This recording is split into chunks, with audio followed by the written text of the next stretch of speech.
Al Jazeera Podcasts.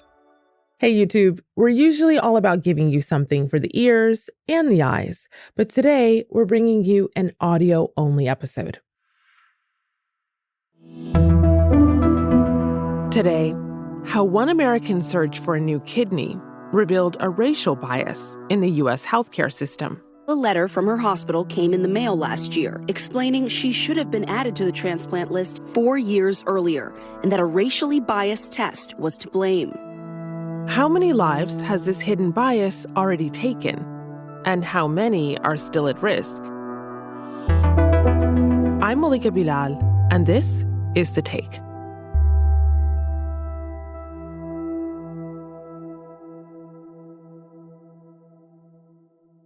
I was a senior in high school, and my school had basically had this policy where every person that was a part of a sports team or trying out for a sports team needed to get a physical. So I went to my primary, and she did a number of tests, including a urinalysis, which basically she saw that I had protein in my urine, which is a silent symptom for kidney disease. That's Jazmin Evans. Now, she's a PhD student of Africology at Temple University. And she knows quite a bit about kidney disease, maybe more than she would like. I am also a kidney health and racial equity advocate within the healthcare system. But back in 2012, when all she wanted was to play sports, she ended up with a hard lesson in kidney health. Honestly, as a 17-year-old, I knew that something was wrong with my kidneys, but I didn't really understand the magnitude of what that meant. Basically saying that, one day you're going to go into kidney failure. Jazmin, do you remember the day that your doctors first brought up your kidneys? Yes, absolutely. So for me, it was really hard to reconcile that at such a young age because, at that point, you're thinking about, how long do I have? Is this terminal? What's going on? But I'm really grateful by the fast action of my doctors because they were able to catch it relatively early and we were able to slow the disease's process considerably. Oh, wow. So you went on dialysis for years. Yes. But then your name made its way to the kidney transplant list. Yes, it did. Did you have any idea how badly you needed a new kidney? So around the time I was about 18, 19 years old, my doctors basically started telling me, look, at some point you are going to go on dialysis. We want you to know that this is going to be your reality. And so in 2019, I got the call from my then nephrologist that it was time for me to not only go on dialysis, but also start to be evaluated for a kidney. One part of me was prepared for it, but then another part of me was this is the dreaded day that has come, that my disease has become terminal in a sense, and that we really don't know what the outcome would be for me. So tell me about what that was like for your day-to-day, because as you said, when you first got the diagnosis, you are 17, thinking about finishing high school. Mm-hmm. So as a high school student going into college, I kind of put it to the back of my mind. I was still able to go out and do the normal things that a college student would do. I would say that I did have to be mindful of you can't drink as much, you can't do everything that other college students do. I never got the chance to do maybe a study abroad program because I knew that I had to stay stateside or at least within a U.S. territory to where my doctors could advise or get to me or what have you. I will say in 2019, transitioning from my master's program to my PhD program, that's where things got a little bit more tricky because at this point I'm doing dialysis. I was doing a modality called peritoneal dialysis, which is a home modality.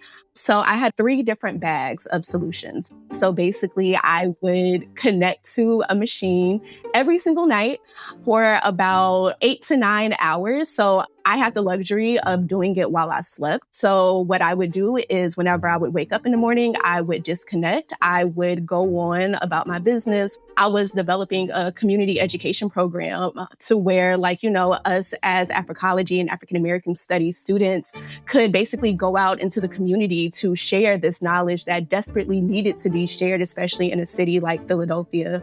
I was the senior editor of our graduate student academic journal. I had a fellowship where we were planning international conferences. So I was still doing a lot of things, right? While also having to say, well, I have to be home by a certain time because I have to connect to this machine in order to be up the next day to really start. So whenever I connect to the machine, what would happen is the day dwell that I would have had from like that day or the day before, it would drain out of my abdomen, and then it would fill me with the solutions that were in like the bigger bags. And so this cycle would happen maybe like 4 to 5 times a night. It would drain you out and then fill you back up with the solution, and then it will drain you out again, and so on and so forth. It was definitely a very rough balancing act. And I will say, now being on this side of things, I probably would not put that much on my plate ever again. So all of that is happening. Mm-hmm. And then one day, you find out that something about the eligibility test that determines how urgently people need to be added to the transplant list had gone wrong. And not just for you, but for more than 14,000 other people, and all of them Black. Yes, and that number actually continues to grow. Oh, wow. So let me take you through that day. Yes, please. How did you find out? Yes. So one, I had already had a very stressful day. I'm getting my mail, and then I see that I have something from UNOS, which is the United Network of Organ Sharing. And they basically say that, because of a racially biased test that calculates your GFR, which is a test that basically rates how well your kidneys are filtering like the blood and different toxins out of your system, we overestimated your kidney function. More than 14,000 Black kidney transplant candidates in the U.S. have been moved up on the waiting list. It comes after a widely used test was found to be racially biased. It was overestimating how well Black people's kidneys were functioning, making them seem healthier than they actually were. So for me, I went on the transplant list in July of 2019. I was told that I actually needed to be on the transplant list either September or October of 2015, not 2019. Wow. So I ended up getting about like 3.5 to 4 years added wait time. Whenever I read that letter, the first emotion that I felt was anger. Anger because of why is this still happening? I already knew the legacy of racism within the healthcare system, but to reconcile that with the fact that this is something that is actively happening to me, and not only to me, to thousands of other Black patients as well. I've known people, like as a little girl, just in my community, that have passed away waiting for a kidney transplant or an organ transplant. I've known people who has either just like given up, or they were taken off of the list because of like testing or barriers to insurance. If they would have not included this racially biased marker to begin with, how many more people would actually be here to continue living their lives? It just really enraged me to get that letter. Oh my gosh. So this, just to clarify, this was the United Network for Organ Sharing. And basically it's them admitting that this race-based criteria had been put in place, and it was them saying that they're rectifying the issue? Yes. Basically, what they saw in clinical trials is that Black patients were testing higher within their kidney function than other patients, whether it was like white patients or other patients of color. And so just let me make sure I understand. So these tests were showing that Black people's kidneys were doing better than they actually were. Exactly. And instead of doing further research into why this phenomena was happening, it was just concluded that, well, it must be because of their race. There was no investigation further into things such as maybe placism or environmental issues or things of that nature. Gosh, the rush of emotions that must go through your head that, Yes. yay, you get moved up the list, but why did it take so long for that to happen in the first place? So what did you do first? I went straight to TikTok. At this point, I am 8 years on the transplant list. For my blood type, the average waiting time is about 4 to 5 years. I could have been had a kidney already. I wanted to first see if anyone else had gotten a letter like this, but also raise awareness to say like, hey, if you haven't received your letter, you need to be talking to your doctors, your transplant centers, and figure out like what this is and if you also are owed time on the waiting list. And that video, I did not expect the kind of like engagement and response that it got. Health reporter Stephanie Stella is here with a Temple student's life-saving mission. She is a special person for sure. The student is all over social media looking for a kidney donor, but she's also sharing her story, educating people, and hoping to save other lives. It went viral. It led to features on Good Morning America, Associated Press, CNN. Mm-hmm. Did you hear from other organ transplant or recipients of organ donations after that TikTok? Yes, absolutely. So I had already started to establish a community of kidney transplant patients, especially like Black and Black women.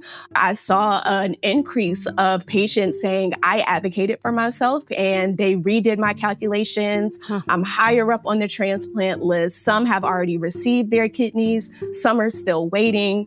I'm glad that people are really just taking, the lead within their own healthcare and really fighting for the care that they deserve. After the break, a new kidney and a new life for Jazmin.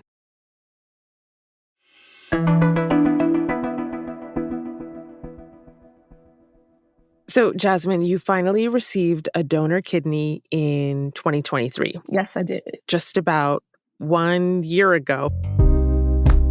First of all, did you celebrate this year, the 1 year anniversary? What happens on the anniversary of that day? Yes. So my anniversary was actually on the 4th of July. And so my friends affectionately call it J-Day. We went out. I got cheesecake because that's my favorite. And then we went and watched fireworks. It was just a really fun time to be kind of just like appreciated and also to celebrate this new gift of life. How do you feel? How are you doing health-wise? Health-wise, I'm doing great. I have not had any serious issues. My doctors affectionately make the joke that my kidneys are probably working better than theirs.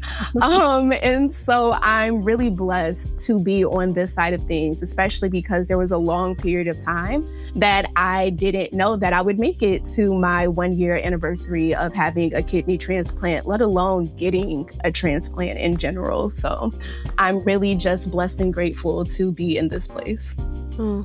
Jazmin, you and I know that the discovery of this disparity in kidney patients getting a transplant is just one of the latest in a very long list of other ways that the medical industry has shown to be racially discriminatory.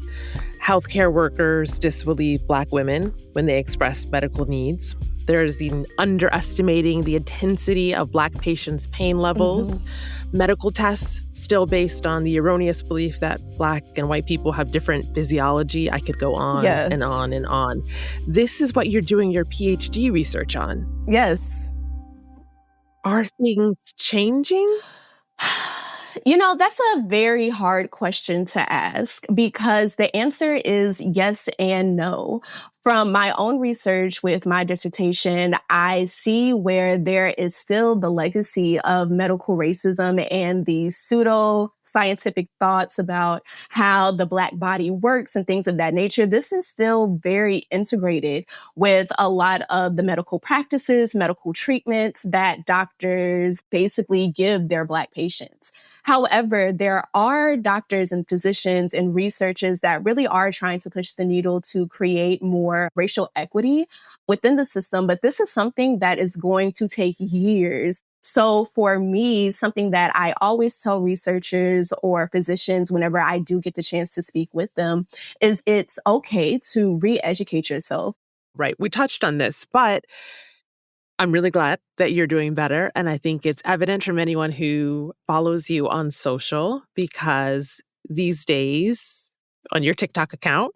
You're able to post things that are a little bit more lighthearted, Yes. like your outfit of the day, which was very chic, by the Thank way. you. It's different from what you posted when you first found out about that racially biased kidney test, but Yes. you're still an advocate. Hmm. And you are still trying to encourage people to educate themselves, whether they're in the medical industry or whether they are recipients of the medical industry.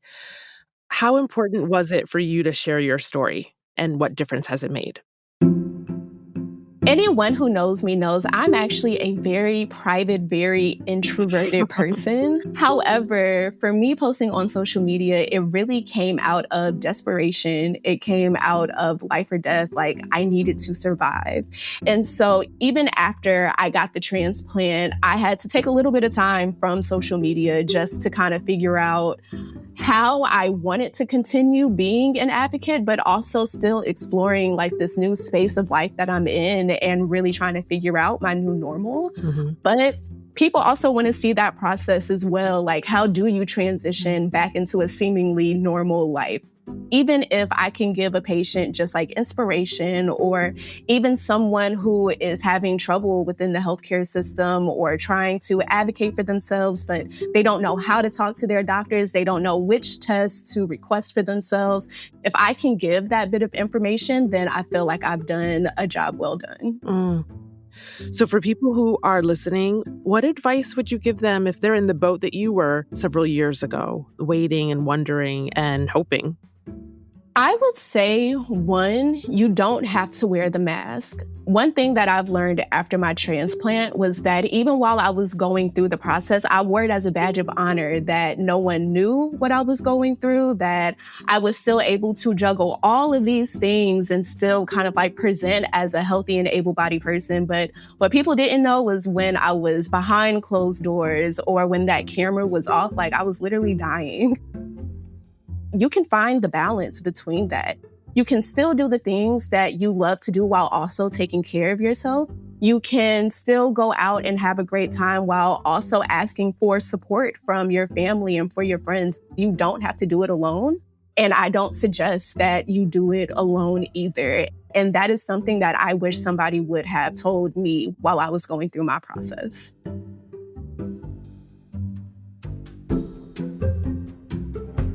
And that's The Take. This episode was produced by Manahil Naveed and Amy Walters, with Mohannad, Veronique Eshaya, and me, Malika Bilal. It was edited by Amy Walters. Our sound designer is Alex Roldan. Joe Plourde mixed this episode. Alexandra Locke is The Take's executive producer, and Ney Alvarez is Al Jazeera's head of audio. We'll be back tomorrow. Hey, YouTube. If you liked today's show, don't forget to subscribe and tell your friends. And let us know in the comments what you think.